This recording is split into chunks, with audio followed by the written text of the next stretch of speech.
I need to tell you something that your children are too afraid to say to your face.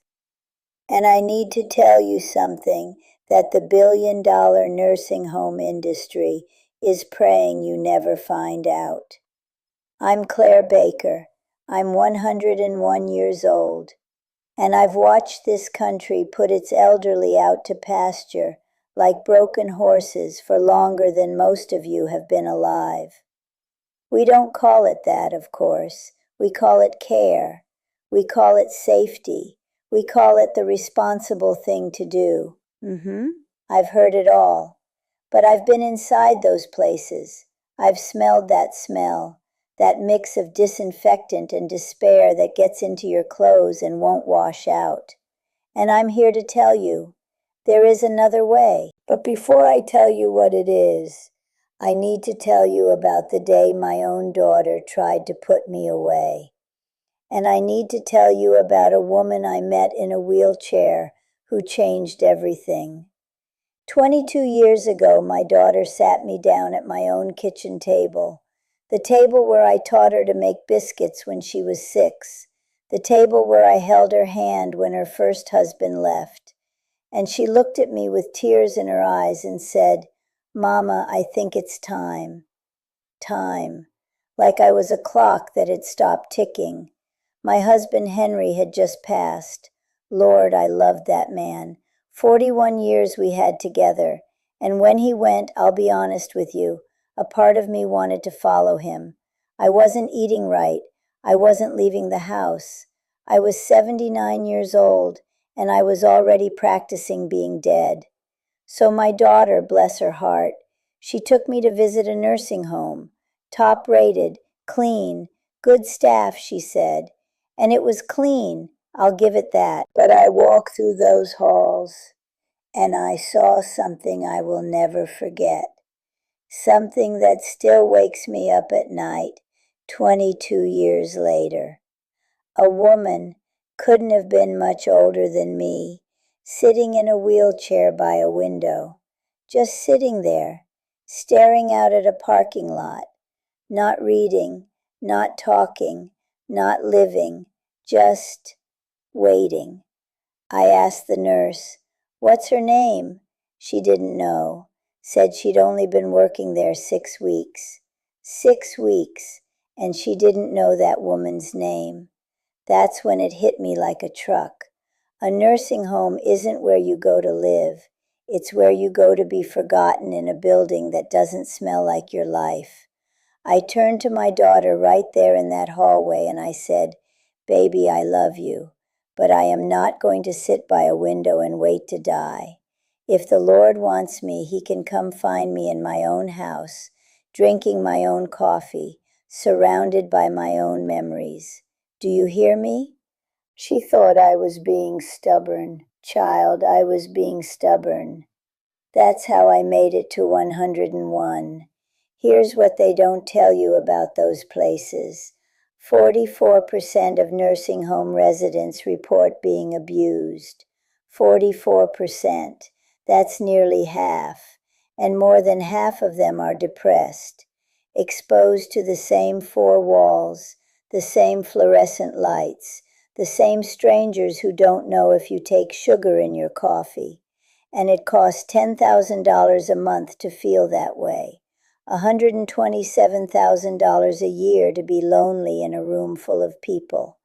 That's your life savings, the house you paid off, the retirement you worked 40 years for, gone in 2, maybe 3 years.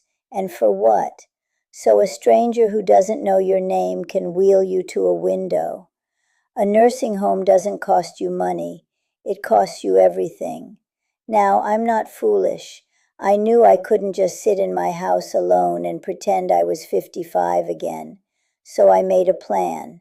And I want you to hear this part, because this is the part that saved my life. I called my 2 best friends from church, Ruthie and Mabel. God rest Mabel's soul. She made it to 94. And I said, "Ladies, let's stop pretending we can do this alone." We started having dinner together every Sunday, then twice a week. Then we set up a phone call every single morning, 8 a.m. sharp. We called it our proof of life call. We'd laugh about it, but we all knew what it really was. When Mabel didn't answer one morning in 2019, we knew, and we were there. Not some stranger. Us. That's what they can't give you in a nursing home. People who know your whole story. People who'll notice when you stop laughing at the same jokes. Then I found Keisha. Lord, let me tell you about Keisha. She was 34 when she started coming by, just twice a week to help with groceries, drive me to the doctor. But that girl sat down at my kitchen table and asked me about the March on Washington like she actually wanted to know. She told me about her boyfriend troubles, her mama's diabetes, her dreams of going back to school. She's 56 now. I watched her get married. I held her baby. She still comes by every week, not because I'm paying her anymore, but because we're family now. You don't get that in a nursing home. You get a rotating staff who can't remember your name, let alone your story. Ruthie's the one who told me about the programs, the PACE program, the Village Network, home care services that cost half what a nursing home costs and let you keep your dignity. Most people have never heard of them. The nursing home industry sure isn't going to tell you about them. They'd lose a $127,000 a year customer. But here's the truth, and this is the part I need you to really hear, because this is the most important thing I'll say. None of that matters if you've already given up. The real nursing home isn't a building. The real nursing home is a mindset. It's that voice in your head that says you're done, that you're a burden, that the best thing you can do for everyone is quietly disappear. That voice is a liar, and I'd tell that voice to go straight to hell, but I'm a churchwoman, so I'll just say, don't you listen to it. You are not a burden. You are a library. Every wrinkle on your face is a chapter somebody needs to read. Every story in your head is a gift somebody needs to receive. I'm 101 years old. I've buried 2 husbands. I've buried friends I thought would outlive me. I've made every mistake a person can make and invented a few new ones. And I'm still in my own kitchen, still drinking my own coffee, still watching my tomatoes grow from the window, still sitting in the 3rd pew every Sunday where they know my name. I've got aches in places I didn't know could ache. I've got a memory that plays tricks on me. Just last week I called Keisha by her mama's name. Lord help me. Some days the loneliness sneaks up, and I miss Henry so bad I can barely breathe. But I am not sitting by a window overlooking a parking lot. I am not a room number in a building full of strangers. I am Claire Baker. I am 101 years old, and I am still writing my own story. Still writing. You can too. Don't let anyone tell you the only choice is between struggling alone or being warehoused with strangers.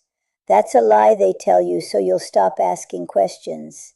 There is a middle path, a path with dignity, a path where people know your name and your story and what you take in your coffee.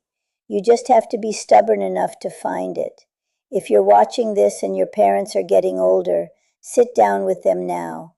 Not when they fall, not when they forget, now. Ask them, what do you actually want? And then fight like hell to give it to them. And if you're watching this and you're the one getting older, child, stop waiting for permission to live your own life. Get informed before you get desperate. Because the decisions you make when you're scared are never the decisions you would have made with time. Now tell me in the comments, what do you want the last chapter of your life to look like? Because it's your chapter to write, not your children's, not some corporation's, yours. Now if you'll excuse me, Keisha's bringing her grandbaby by this afternoon, and I promised I'd teach that little one how to make biscuits just like I taught my daughter.